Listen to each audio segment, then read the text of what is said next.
So this is the last part of the magnetic properties in materials course. This is going to be a relatively short lecture, but I just wanted to give you an idea of the range of superconducting materials that are out there, and also an idea of what's the practical use of a superconductor.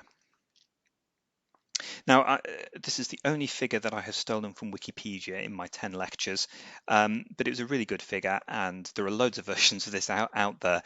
I thought it was so good it wasn't worth trying to make my own. What have we got on here? Okay, we've got the critical transition temperature on the y-axis, and we've got noted on here various important parameters, including like the liquid helium temperature and the liquid nitrogen temperature. They're very key. You should notice that there's a change in scale about here. Okay, and this is going across, and again there's a change in year just about here. Okay, so we do about 80 years up from there to there, and about 35 years over to there. So and we go up to 50 Kelvin here, and then 200 Kelvin up there. So the first superconductors were the elemental metals, and these were the ones that were found around here. So lead, niobium having the sort of highest transition temperatures. And for many years, I think superconductivity was an interesting curiosity. What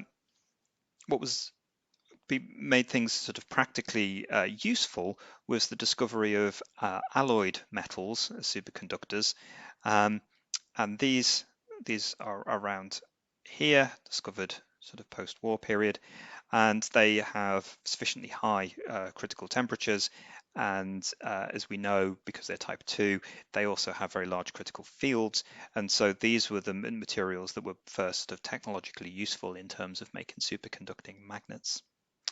Now, the green circles here are materials that were all well described by BCS theory. The most recent of these was a lot of excitement around the year 2000 with MgB2. MgB2, very simple material to make. It's actually it's a hexagonal lattice of boron atoms, and so very much like graphite, and the magnesium sits in between the hexagons, so it's in between the layers. Okay, and so this is actually quite a practical material to make and to manufacture, and it has a reasonably high transition temperature, and also a good critical field. It's a type 2 material. So these materials are all very well understood by BCS theory. So we think that the superconductivity is driven by Cooper pairs, which are mediated by phonons in the sample. So a few other interesting developments. Really quite interesting to theoreticians, not particularly interesting, I think, to anyone want to make practical devices, are these compounds out here, which are so-called heavy fermion compounds. Okay, very different class of superconductor. What else have we got? In the 90s, it was discovered that doped fullerenes can superconduct. Okay, and that developed quite a lot of interest. Nanotubes and even diamond itself, if doped sufficiently, has been found to superconduct. But probably the most exciting development was that of the so-called high temperature superconductors, and that's typified by these ceramics that are shown by the blue diamonds. Okay, and I'll say a little bit more about those in a moment. And then more recently was the so-called iron-based superconductors, often involving pnictide elements, so things like phosphorus, arsenic, the same kind of row as nitrogen. And there was a lot of interest in those, and they have now reached really quite high critical temperatures. So the highest will ignore the slightly unusual case of the super compressed hydrogen sulfide that's up here. The highest temperature ones are still these ceramic based copper oxide materials. Okay. It's perhaps important to say we understand very well, we think, the superconductivity of the materials with the green circles. So from MgB2, even H2S, and the elemental metals and the alloys, we understand those very well. They're described by the BCS theory and the phonon-mediated superconductivity that I've talked about.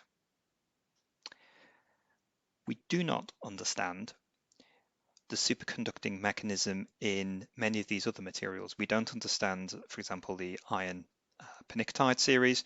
We definitely don't understand the cuprate superconductors. And that is a major sort of theoretical stumbling point at the moment, that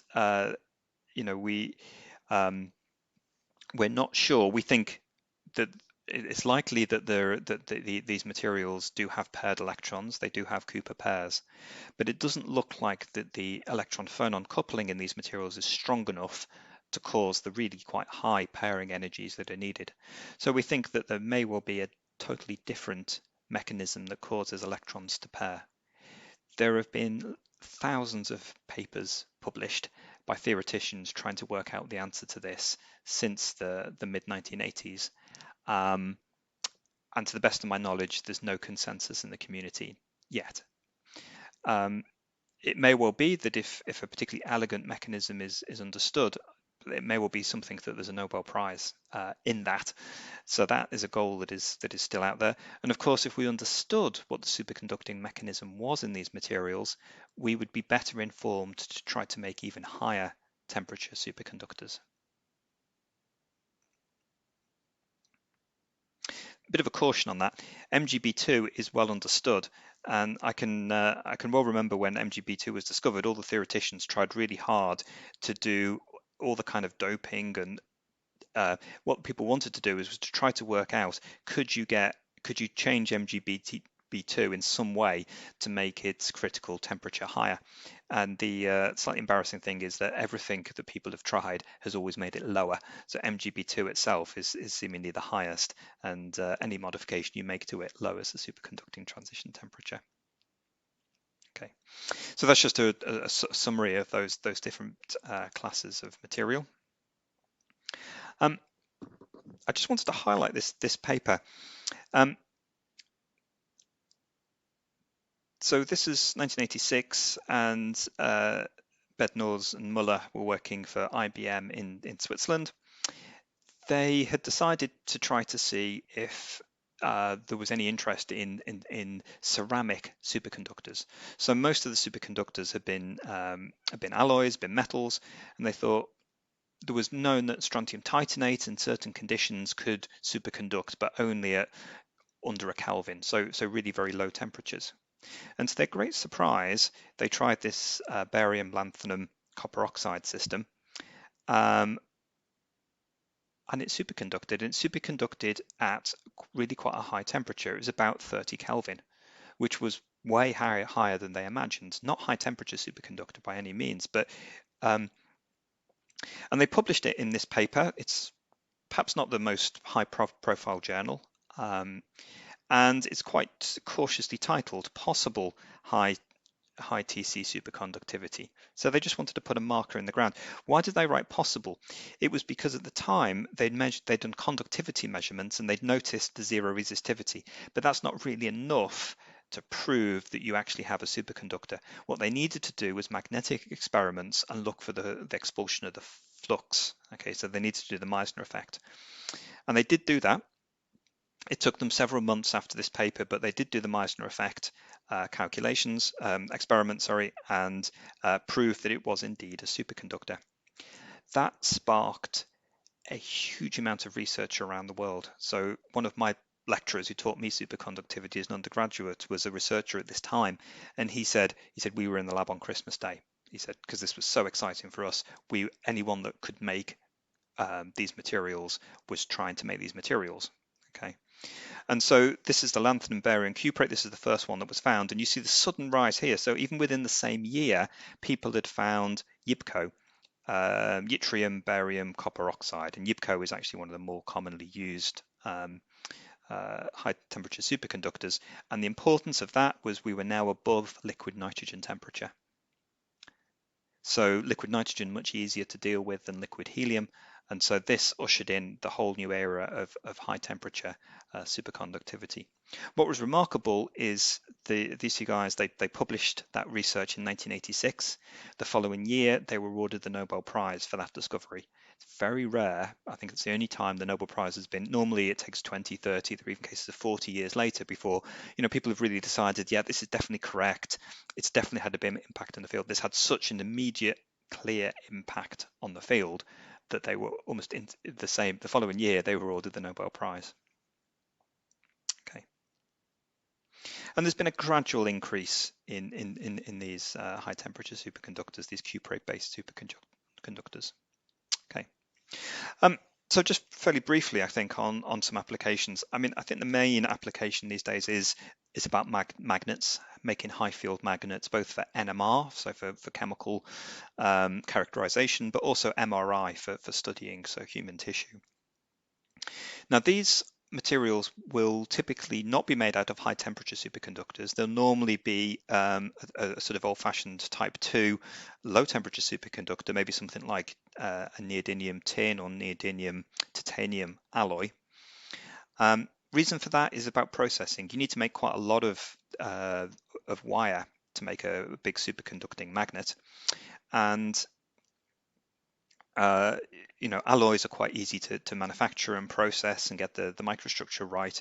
The ceramics are a lot more challenging to do that, and they would be a lot more expensive. So even though this means running our superconducting magnets at liquid helium temperature, it's worth the expense because it's difficult to manufacture, at least at the moment, the ceramics. Okay.